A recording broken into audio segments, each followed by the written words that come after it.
Determination. That's what we're talking about today. Do you know what this word means? Determination. If you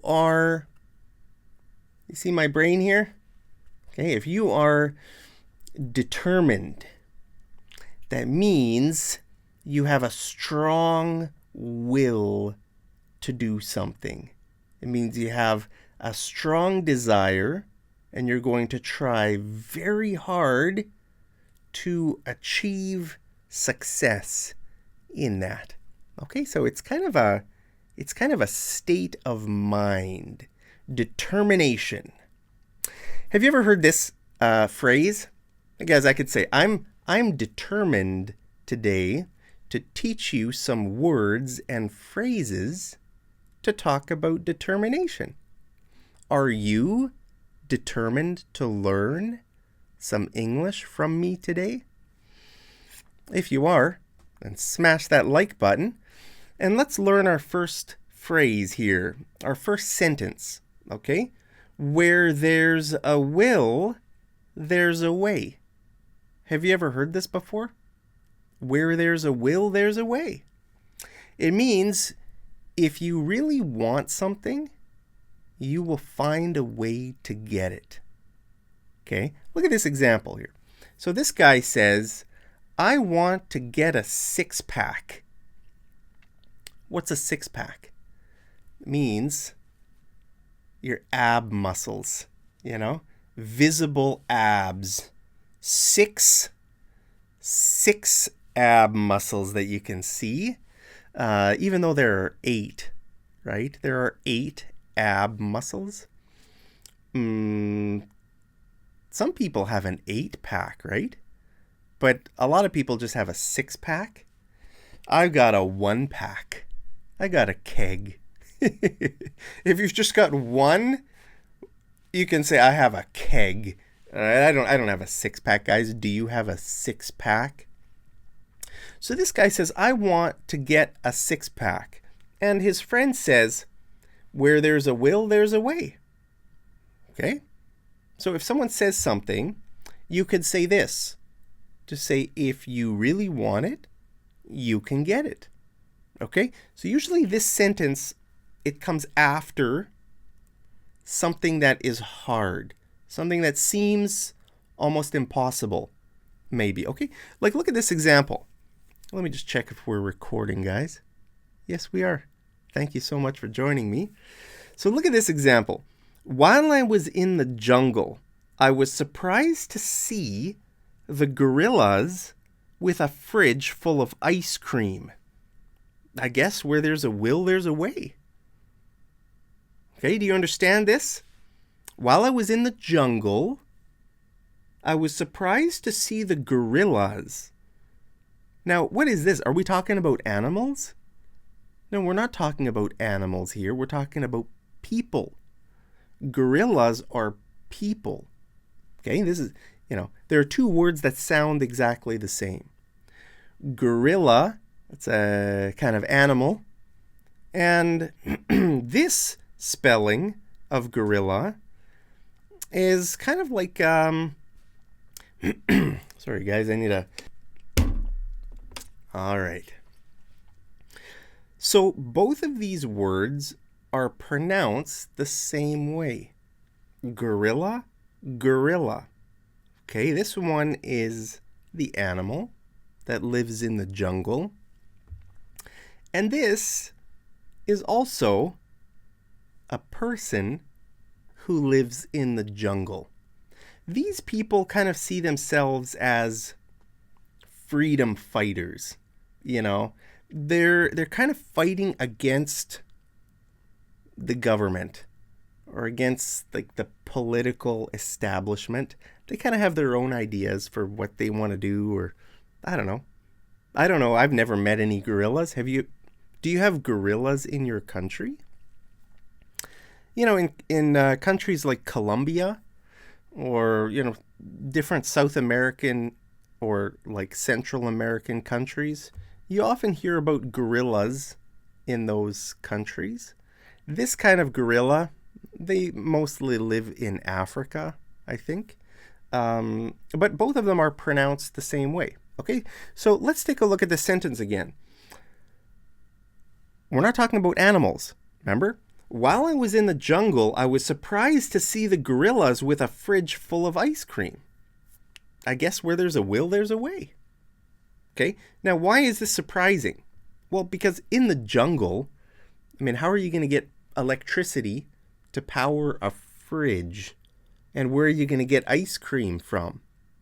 But these guys, I mean, they're smart people, you know, they're good at getting what they want, right? So, you know, just because they're in the jungle and just because it's hot and there's no electricity, well, I guess where there's a will, there's a way, right? If they really want ice cream, maybe gorillas really love ice cream. So if these gorillas love ice cream, they'll probably find a way to get a fridge in the jungle and somehow get ice cream there, right? So the reason we're using this phrase here is because it's a bit surprising that this is possible, right? This is almost impossible, or it's very hard to do. So we're saying, oh, yeah, I guess where there's a will, there's a way, right? Now look at this word will. What does it mean? Where there is a will. Now, we never say this word is. We say where there's. We don't say where there is a will, there is a way. No. Both of these words are theirs. So you have to say it that way. Okay?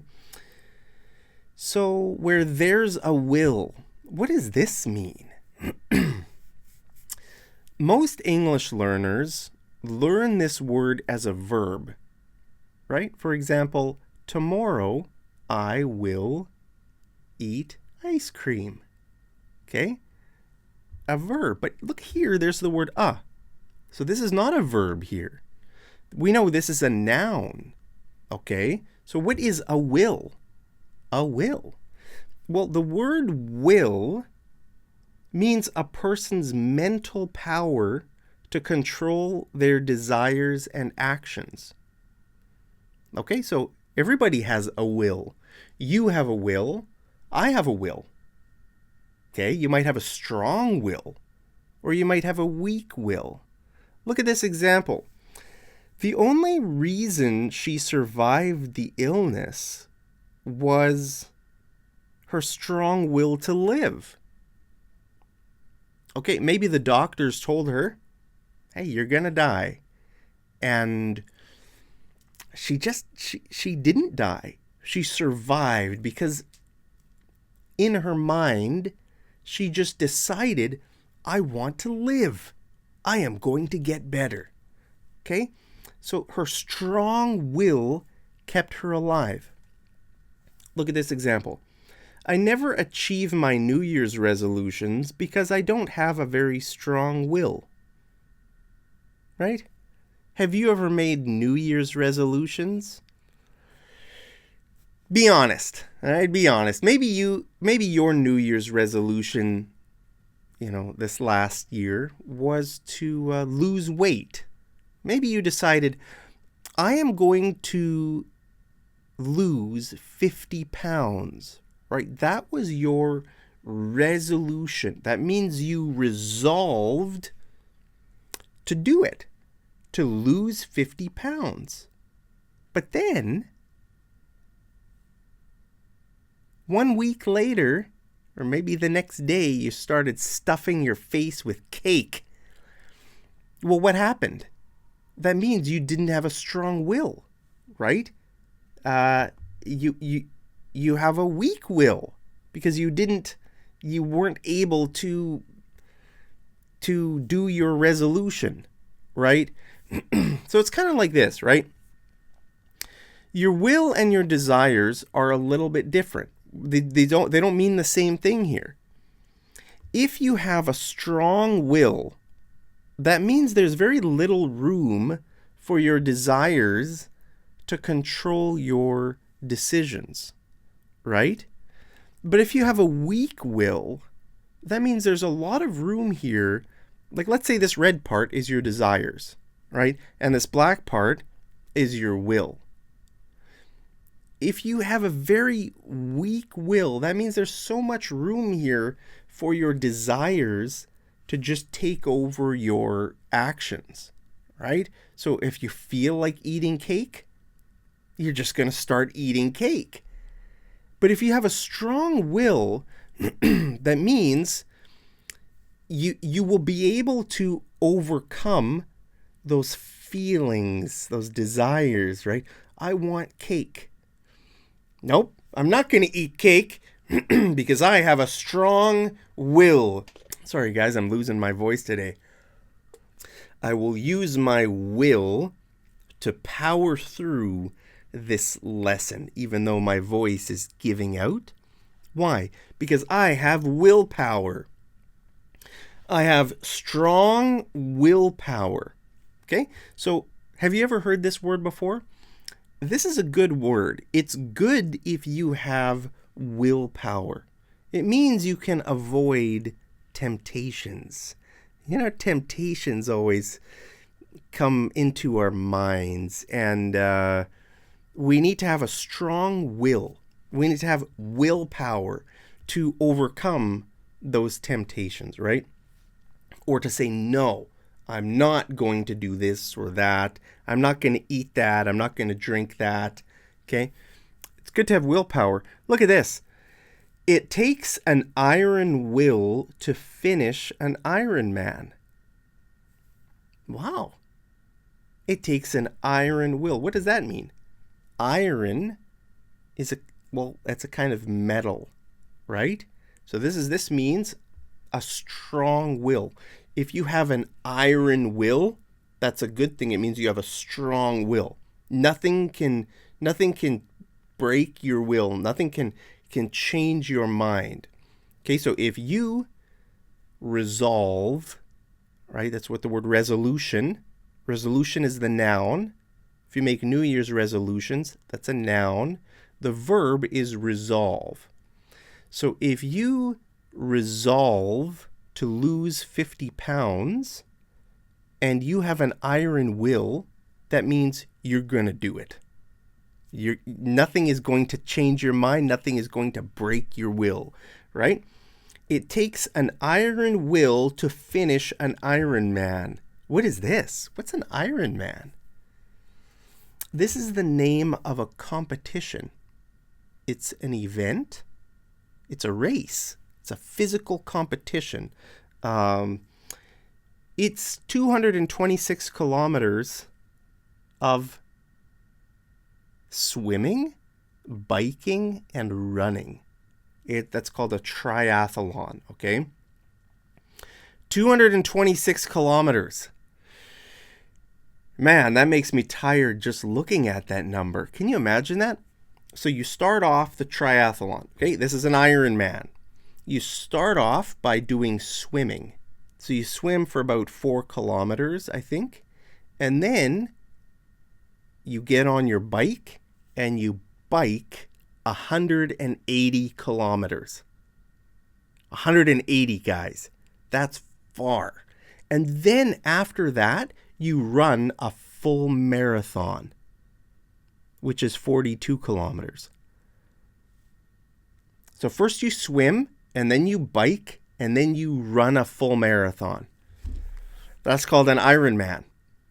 Have you ever done an Ironman? That's crazy, guys. Guys, that'd be like going across Germany. You start from one side of Germany and you go to the other side. I don't know, probably about that. Man, that would be like going from Jerusalem to Damascus or Beirut, Lebanon. Can you imagine waking up one morning? I'm going to go to Beirut for lunch. And your friend asks you, how are you going to get there? I'm going to swim. First I'm going to swim, and then I'm going to bike, and then I'm going to run a marathon to Beirut and eat a falafel for lunch. Wow. guys, I think the record, like I know a lot of people do this in under 8 hours. I think the record is 7 hours and 20 minutes. Can you imagine covering this distance in 7 or 8 hours? Swimming, biking, running. Wow.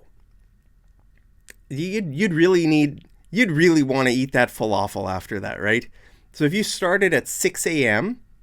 And you went till 1 p.m., 1 to 2 p.m., then you're in Beirut, Lebanon. You're eating your falafel for lunch. Wouldn't that be amazing? What is a falafel?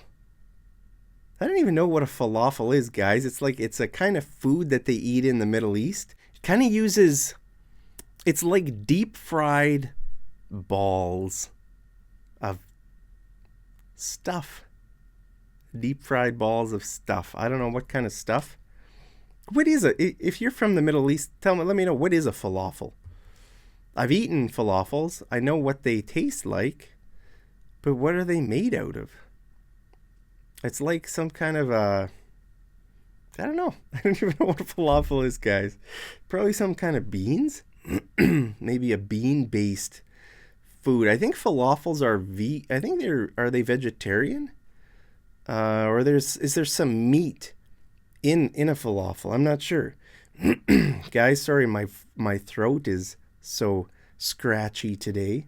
But good thing I'm a strong-willed person. That means I'm going to finish this lesson. Even if it takes me like 1,000, even if I have to clear my throat 1,000 times, I'm going to finish this lesson because I am a strong-willed. I'm not a weak-willed person. Are you a weak-willed person? So these are good words to talk about personality or your character. You know, usually it's a bad thing if a person is weak-willed, and it's usually seen as a good thing if someone is strong-willed, but this can be also a negative thing. If a person is too strong-willed, it can mean they're kind of unflexible. Maybe they always want to do their ideas, right? We're doing this and we're doing that. And maybe they're almost like a bit arrogant or a bit like controlling. So it kind of means like, it could mean like strong-headed.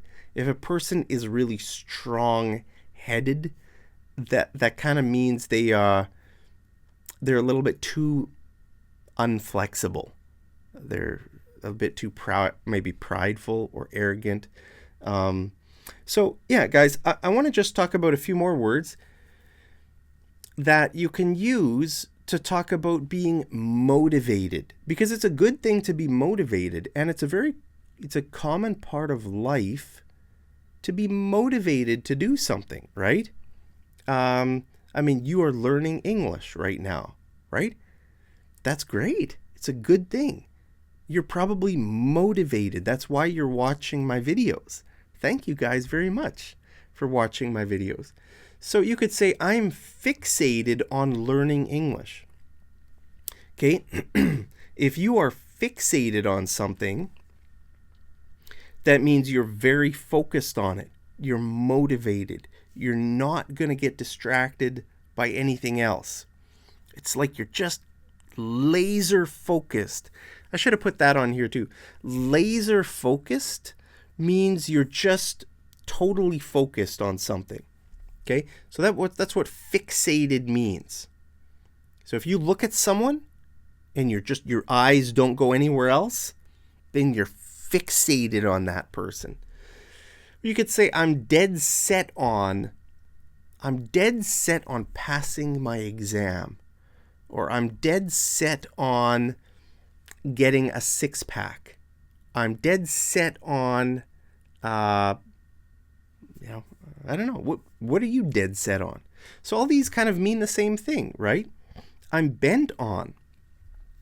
If you're bent on something, it means that's just what you're doing. You're not doing anything else. You're just bent on that one thing. Or sometimes people say hell bent on. You know, he is hell-bent on finishing an Ironman. My friend is hell-bent on completing an Ironman.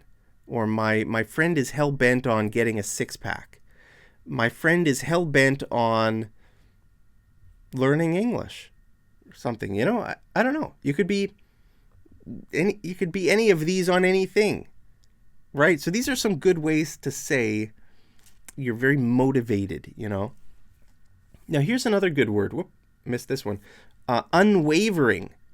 Unwavering. Okay? Unwavering means you're not kind of like this. Unwavering means you're steady, strong. Like you have a solid commitment. You're motivated, right? You're not wavering. That's what wavering means. So if you're unwavering, it means you're not doing this. You're steady, you're strong, you're stable. Now here's another word. Resolved. If a person is resolved, you notice this is an adjective, or it could be the past tense of a verb. Okay, for example, like I told you, the verb is resolve. If you make a New Year's resolution to lose weight, that means you're resolving to lose weight. So that means you are a resolved person. That's an adjective, right? Like I could make a full sentence. I could say, my friend resolved to lose weight, so he's a very resolved person. Okay? Or you could talk about yourself. You could say, I resolve to lose weight because I am a resolved person. Okay, you can see we can use these words in different forms, right? Verbs, adjectives, nouns. The noun is resolution. Resolution, okay? And sometimes we can use these words together. So look at this example. She has an unwavering resolve to master the English language. Wow, that's great. She has an unwavering, it's not doing this. She has an unwavering resolve to master the English language. Isn't that great? Guys, to master something means you become very good at it. Right? I mean, we all make mistakes. Nobody's perfect. It doesn't mean to be perfect. It just means to be very good at something. So, wow, she has an unwavering resolve. It means nothing is going to change her mind. She's going to do it. She's fixated on it. She's bent on it. She's hell-bent on it. She's dead set on it. Okay, so there are so many different ways we can use to talk about being motivated. I mean, or like determined. We could also use the word determined. Like you could say, I'm determined to get that job. Okay? I'm totally determined to get that job. So this is a great word too, determined.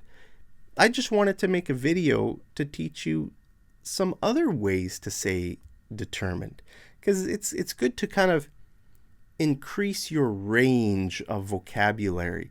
If you want to master the English language, you need to have a pretty big range, kind of a wide range of words that you can choose from. Okay, so you could say this. You could say, I'm fixated on passing the CELPIP exam.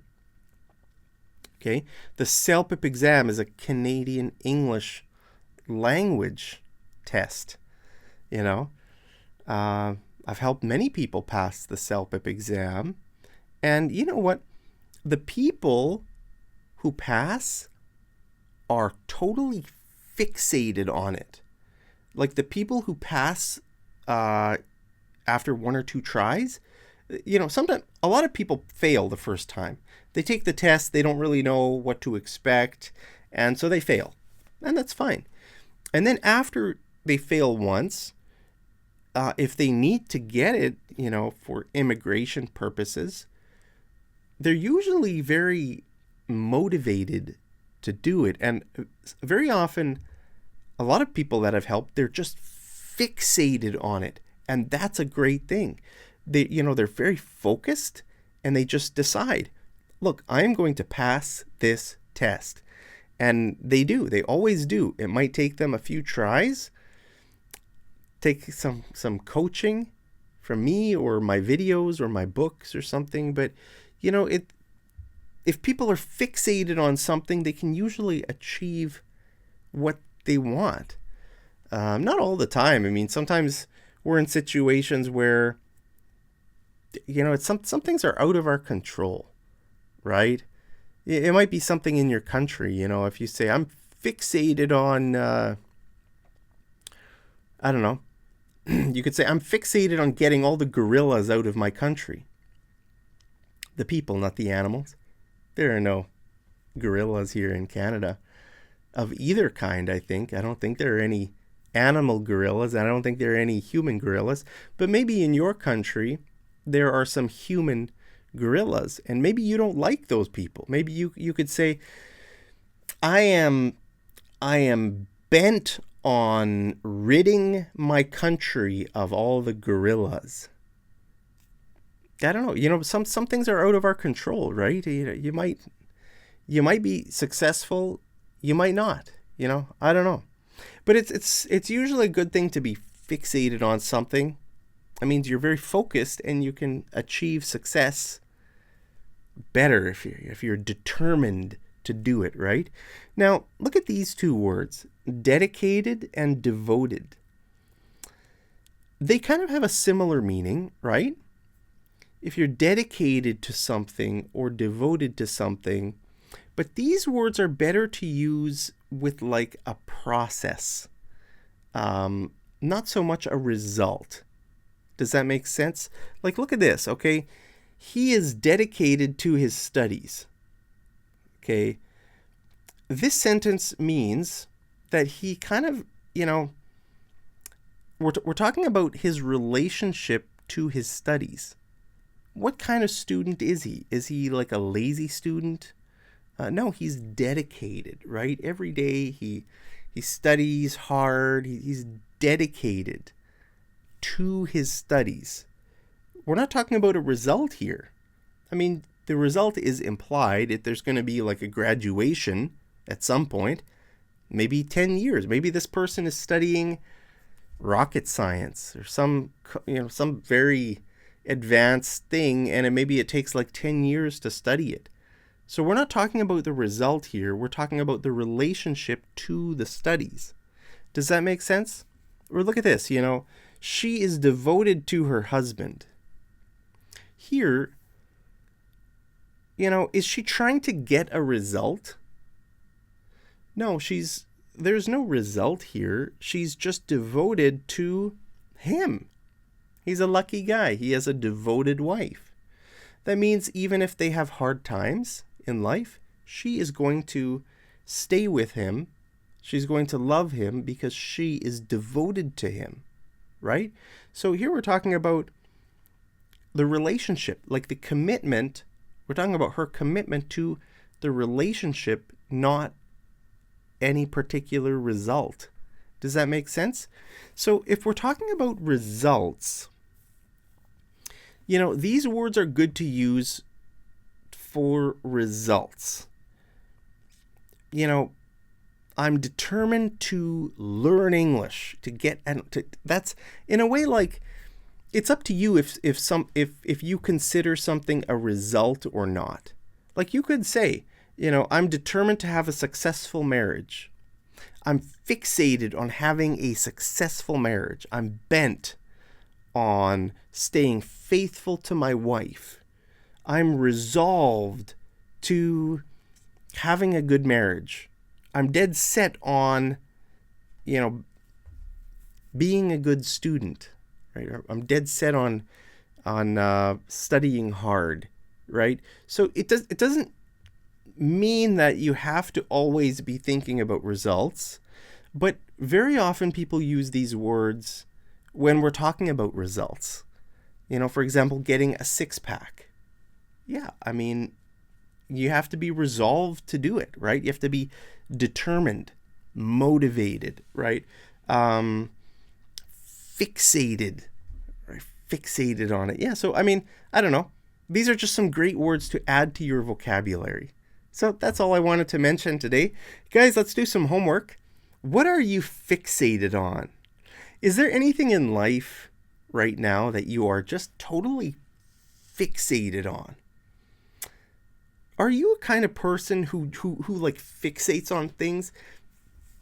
Like for me, I am. I'm a kind of person who, I don't know if it's my personality, but I get when I take on a project, I just fixate on that until it's done.